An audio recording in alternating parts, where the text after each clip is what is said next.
ശ്യാം ദേവരാജ്, ഇന്നിപ്പോൾ നടി ആക്രമിച്ച കേസിലെ അന്തിമവാദം ആരംഭിക്കുകയാണ്. ഈ കേസിലെ ഏറ്റവും നിർണായകമായൊരു ദിവസമാണിന്ന്. എനിക്ക് തോന്നുന്നു ഡിസംബർ ജനുവരി 2 മാസങ്ങൾ കൊണ്ട് അന്തിമവാദം പൂർത്തിയാക്കി വിധി പറയാൻ വേണ്ടി മാറ്റിവെക്കുമെന്നാണ് നമ്മൾ മനസ്സിലാക്കുന്നത്. എന്തൊക്കെയാണ് ഇന്ന് കോടതിയിൽ സംഭവിക്കാൻ സാധ്യതയുള്ളത്? ഓപ്പൺ കോർട്ടിലല്ലല്ലോ ഇന്നിപ്പോൾ അന്തിമവാദം കേൾക്കുക. വിചാരണ നടന്നതുപോലെ തന്നെ ക്ലോസ്ഡ് കോർട്ടിലായിരിക്കില്ലേ ഇന്ന് നടക്കുക? Shyam Devaraj. Doctor Arunkumar, very good morning.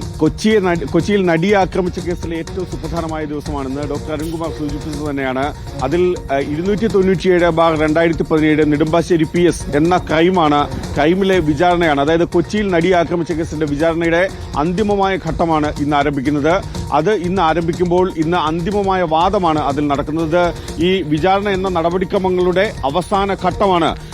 സാക്ഷിമൊഴികൾ രേഖപ്പെടുത്തുക, സാക്ഷികളെ വിസ്തരിക്കുക, പ്രതിഭാഗം കേൾക്കുക, പ്രതികളുടെ സാക്ഷികളെ വിസ്തരിക്കുക, അങ്ങനെ എല്ലാ നടപടിക്രമങ്ങളും പൂർത്തിയാക്കിയാണ് അതിന്റെ അന്തിമമായ ഘട്ടത്തിലേക്ക് പോകുന്നത്. ഏതാണ്ട് 6 വർഷവും 9 മാസത്തിലധികം നീണ്ടു നിൽക്കുന്ന വിചാരണ കാലയളവ്. ഏതാണ്ട് 5 ആഴ്ചയ്ക്കുള്ളിലോ 6 ആഴ്ചയ്ക്കുള്ളിലോ അടുത്ത മാസം ഇതേ സമയമാകുമ്പോൾ 2025 ജനുവരി ഈ സമയമാകുമ്പോഴേക്കും, അതായത് 10-ാം തീയതിയോ 11-ാം തീയതിയോ ഒക്കെ ആകുമ്പോഴേക്കും ഈ വാദം, അന്തിമമായ വാദം ഒരുപക്ഷെ ഏകദേശം പൂർത്തിയാകുന്ന ഘട്ടത്തിലേക്ക് എത്തും എന്നാണ് നമ്മൾ പ്രതീക്ഷിക്കുന്നത്. ഇന്ന് പ്രോസിക്യൂഷന്റെ വാദമാണ് ഇക്കാര്യത്തിൽ ആരംഭിക്കുക. പ്രോസിക്യൂഷൻ കഴിഞ്ഞ വിചാരണ കാലയളവിൽ ഉണ്ടായിരുന്ന മുന്നിൽ വന്ന തെളിവുകൾ, സാക്ഷിമൊഴികൾ, കുറ്റപത്രം, പ്രതികളുടെ മൊഴികൾ എന്നിവ ഉൾപ്പെടെയുള്ള എല്ലാ മൊഴികളുടെയും അടിസ്ഥാനത്തിലാണ്, തെളിവുകളുടെ ഒക്കെ അടിസ്ഥാനത്തിലാണ് അടുത്ത 2 ആഴ്ചക്കാലം പ്രോസിക്യൂഷൻ വാദം ഉയർത്തുന്നത്. സ്പെഷ്യൽ പ്രോസിക്യൂട്ടർ അജകുമാറാണ് ഇതിൽ പ്രോസിക്യൂട്ടറായി വന്നിരിക്കുന്നത്. 3ാമത്തെ പ്രോസിക്യൂട്ടറാണ് ഈ കേസിൽ വരുന്നത്.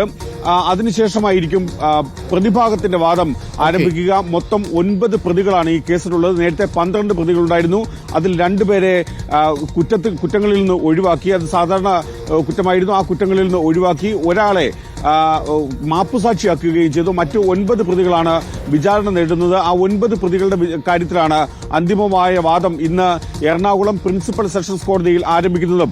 2017 ഫെബ്രുവരി മാസം 17 രാത്രിയിലാണ് ഈ നാടിനെ ഞെട്ടിച്ച ഒരു വലിയ ക്രൂരകൃത്യം ഉണ്ടാകുന്നത്. ആ ക്രൂരകൃത്യം എന്നത് ഒരു ഓടുന്ന വാഹനത്തിലിരിക്കുന്ന നടിയെ, അഭിനേത്രിയെ കൊട്ടേഷന്റെ ഭാഗമായി ഒരു ക്രിമിനൽ, ഒരു കൊടും ക്രിമിനൽ ബലാത്സംഗം ചെയ്യുന്നു എന്ന അതിക്രൂരമായ വാർത്തയാണ്, ഞെട്ടിക്കുന്ന വാർത്തയാണ് അന്ന് കേരളം കേട്ടത്.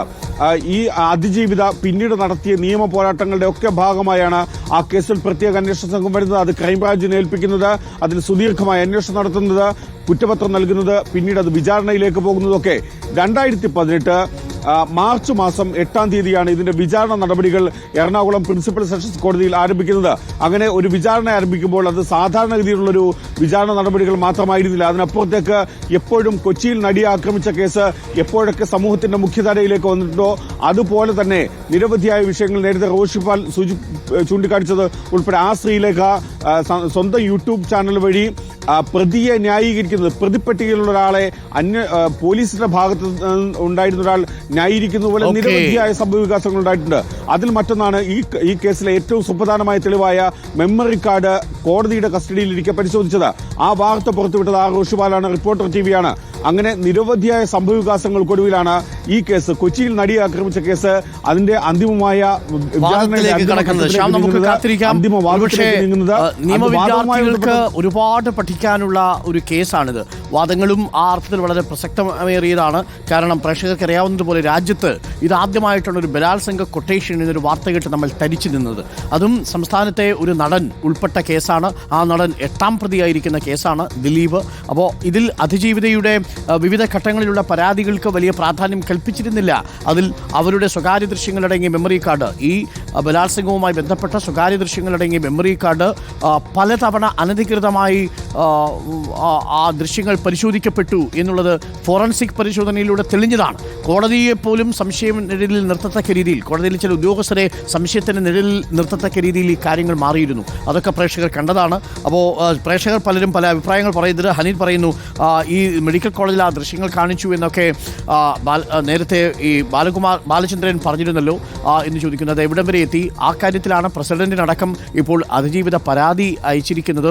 നമ്മുടെ കോടതിയുമായി ബന്ധപ്പെട്ടൊരു കേസ് റിപ്പോർട്ട് ചെയ്യപ്പെട്ടാൽ അതിൽ വേണ്ടത്ര ശുഷ്കാന്തിയോടുകൂടിയുള്ള അന്വേഷണം നടക്കാറില്ല എന്ന് നിങ്ങൾക്കറിയാമല്ലോ. അസാധാരണമായ സംഭവമാണ്, വിചിത്രമാണ്. എന്നാലോചിച്ച് നോക്കൂ, കോടതിയുടെ പരിഗണനയിൽ ഇരിക്കുന്ന ഒരു മെമ്മറി കാർഡ് അനധികൃതമായി അവിടെ നിന്നും എടുത്തുകൊണ്ട് പോയി വീട്ടിൽ പോയി കാണുക എന്നൊക്കെ പറഞ്ഞാൽ അതൊരു ജുഡീഷ്യൽ സംവിധാനത്തിൽ ചേരുന്നതല്ലല്ലോ.